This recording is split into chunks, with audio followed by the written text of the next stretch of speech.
What up, what up, what up? It's your boy Doug and Lonzo. How you doing today? Pretty good. How's it going, Christian? It's good. Let's get into it. All right, first, so what we're going to talk about is we had some technical errors on our last videos, and we kind of cleared those things up. Just some minor issues trying to get through, understanding how we starting things. So we're going to cover some of the topics in our deep dive session. We're not going to go over any news today, so it's kind of getting a feel about your mindset and how we're going to develop ourselves and help develop other people who's kind of going along the same path that we, took to get to where we are today. With that being said, we're not trying to get anybody to where we're at. We're trying to get people where we're trying to go, because obviously we're not trying to be complacent on where we're at right now. So with that being said, let's get into the first topic.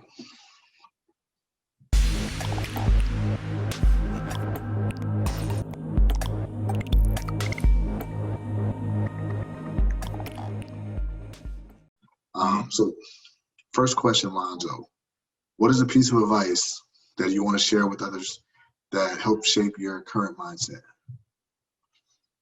It doesn't have to be advice. It can be a quote. It can be something that, something that just is ingrained in yourself, or somebody's ingrained in you that you pretty much live by. It's like written in your Lonzo code of ethics. Or well, that would be forget the past, conquer the present, build the future. I don't know if I mentioned that on the last video. I don't want to sound, repetitive, but really, you know what that means.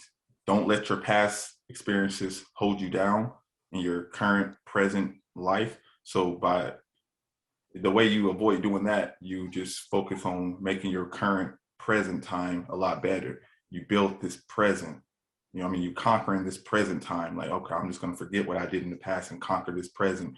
Then by doing that, you're building a better future. Because the work you're putting in today, we all know that is going to benefit you tomorrow, not today. You can do 50 push-ups and go look in the mirror like, man, I'm tough. You're not strong until you consistently do that. And then a year from now, you're going to see yourself and you're going to actually see the muscles. So that's really what that means for me. Okay. How do you apply that? Like for today, whatever you're working on right now, how do you consistently apply that? Because that mindset seems like it takes repetition. Like you got to apply it every time you do something. You really got to forget, like, dude, I just had a big, success on this project yesterday. I got to forget about it and keep it moving. So how do you train your brain to kind of get rid of the past, And by forget the past, I don't actually mean erase it. Yeah, I know. I'm going in to clarify it. I don't mean to necessarily erase the past. What I mean by forget the past is it's the past. It's set in stone. There's nothing you can do that's going to change it. So worrying on it or even focusing on it, living in your glory days, as they will say, it's just not worth it. You can be reminiscing. It's just not worth it. It's time and a place for that, obviously, when you're just at a reunion or something with friends and you guys can reminisce. But what I mean is actually each project, for example, you said, so I had great success on this project last week.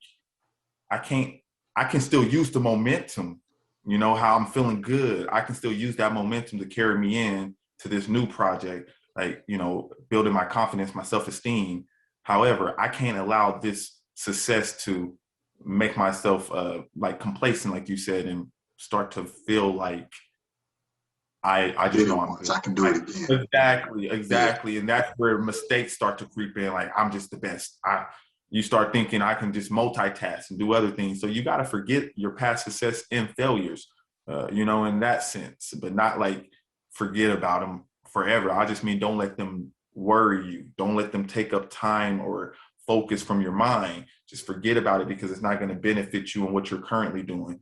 Obviously, you want to remember what the feeling was of failure. You don't ever want to forget that feeling of failure because you want to use that feeling of failure to progress. Just like the feeling of success, you want to use that to remind yourself whenever you're going through a long street of failure, you want to have something to fall back on and be able to like, okay, let me get myself back into it, Lonzo. You've done something like this before. You had a great amount of success. So you still want to remember it in those aspects, but I just mean forget it in respect of like, it's not going to benefit you by thinking of it when it comes to the next task that's similar to the next project or whatever you're doing in life to progress. Thinking about that past experience isn't going to help you. And then by conquering your present, that just means focusing on the now. Like I said, you can remember the emotional feelings you got from that failure, but don't sit there reminiscing on these failures or successes. You have to focus on the present and completely conquer it. You're going to have so many other things going on. If you're not focusing on the present and trying to conquer your present, next thing you know, you're in your future, which is still your present. And then you have problems that you created just from reminiscing on past experiences during this time. So then you're allowed all these other problems to come into play. So you really want to focus on your present and conquer all those things, because what plagued your mind a year ago isn't plaguing you today.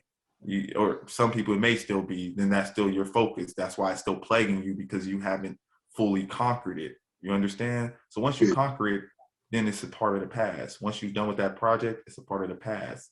And then by building your future, that kind of correlates with conquering your present, because by conquering your present, you automatically begin to build that future, because you're paving the way. It's like planting a seed. You're going to plant that seed, right? That's conquering your present. Eventually that seed's going to start to grow and blossom, you know what I mean, and become a nice plant. And then you're living blissful life, or whatever the word is. Like, you're living a great life. I feel the same. Like, exactly. Like, every day is, your present is basically in the kind of like the metaphor of you planting a seed and, you know, watching it grow. Your present is you actually watering it every single day. That's the process that needs to take place. Like, in the past, you did plant the seed, but you can't focus on that. But what you have to focus on is the present, is you actually taking the time out, doing your due diligence, watering it, doing whatever maintenance to the plant and the environment. And then the future is, it's going to grow, or it's not going to grow. But none of that matters. If you don't water it, the result of it growing or not growing never happens, or never comes to fruition. So I understand that makes sense. Do you think, so I kind of asked a little bit, like, how do you train your mind to do that? Do you, like, I would think like meditation would be something that you kind of have to calm yourself down to get off of that, because when you are successful, or when you do experience great failures, there is kind of like a high, not always a good high, that you get, or a rush that is like, okay, I'm on this, like you talked about, you want to carry the momentum. Do you meditate to kind of mellow out that, you know, that feeling and that momentum, so you can actually control it and conquer it?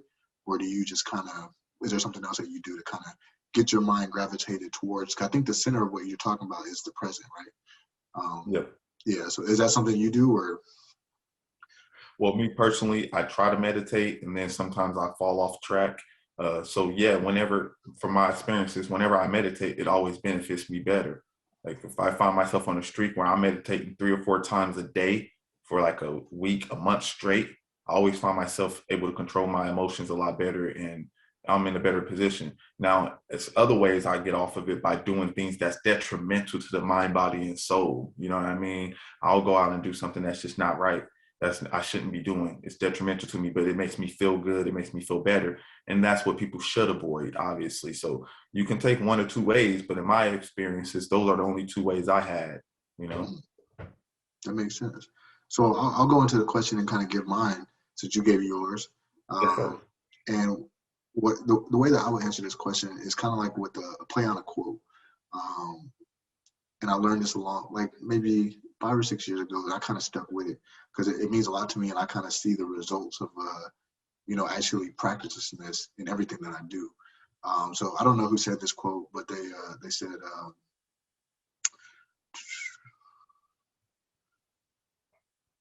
if at first you don't succeed, try again, right? Yeah. And I put a little spin on it and said, if at first you don't succeed, try again. But remember, failure is always an option, you know, because triggering my mind that you have to know that failure is an option makes me believe that I can do anything that I want to do. I can try things, no matter what it is, you know, like if I want to go try and study medical, go to medical school, I can do that.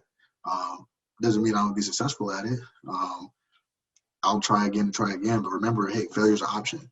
And I can just put that in my mental toolbox. Like, hey, I learned from that experience. I learned from that failure, and that failure is going to help me grow.